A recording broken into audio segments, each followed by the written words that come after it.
Captain గా Shreyas Iyer BCCI నుంచి పిలుపు.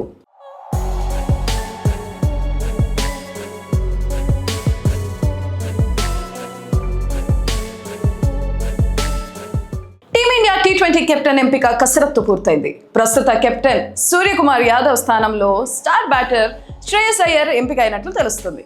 త్వరలో జరిగే ఐర్లాండ్, ఇంగ్లాండ్తో T20 సిరీస్లకు టీమిండియా కొత్త కెప్టెన్గా శ్రేయస్ అయ్యర్ ఉండనున్నాడు.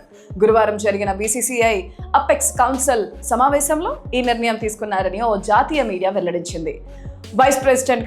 వైస్ కెప్టెన్గా తెలుగు కుర్రాడు తిలక్ వర్మను నియమించనున్నట్లు సమాచారం.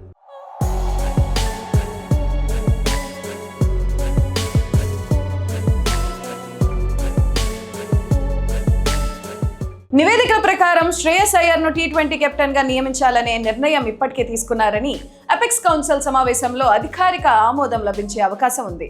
శనివారం జరిగే బీసీసీఐ సెలక్షన్ సమావేశానికి అయ్యర్ హాజరవుతాడు. మరోవైపు భారత్ హెడ్ కోచ్ గౌతమ్ గంభీర్ మాత్రం world cup hero Sanju Samson ను కెప్టెన్ గా నియమించాలని సూచించినట్లు సమాచారం. అయితే BCCI selection committee chairman Ajit Agarkar ఈ ప్రతిపాదనను అంగీకరించలేదని సమాచారం. అయితే తిలక్ వర్మను వైస్ కెప్టెన్ గా నియమించడంపై అజిత్ అగార్కర్, గంభీర్ సెలక్షన్ కమిటీ ఏకాభిప్రాయానికి వచ్చారు.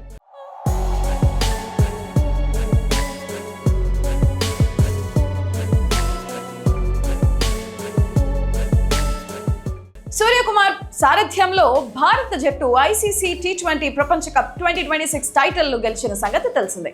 అయితే బ్యాటింగ్లో సూర్యకుమార్ ప్రదర్శన ఆకట్టుకోలేదు. 9 మ్యాచ్ల్లో 242 పరుగులు మాత్రమే చేశాడు. అలానే ఐపీఎల్ 2026లో కూడా అతను ముంబై ఇండియన్స్ తరపున 270 పరుగులు మాత్రమే చేయగలిగాడు. ఇది పాయింట్ల పట్టికలో 9వ స్థానంలో నిలవడానికి ప్రధాన కారణమైంది. ప్రస్తుత ఫామ్ ను బట్టి చూస్తే సెలక్షన్ కమిటీ ఎంపిక చేయనున్న టీమిండియా జట్టులో సూర్యకుమార్ భాగం కాకపోవచ్చు అని భారత మాజీ వికెట్ కీపర్ సబా కరీం ఒక ప్రత్యేక సంభాషణలో తెలిపాడు.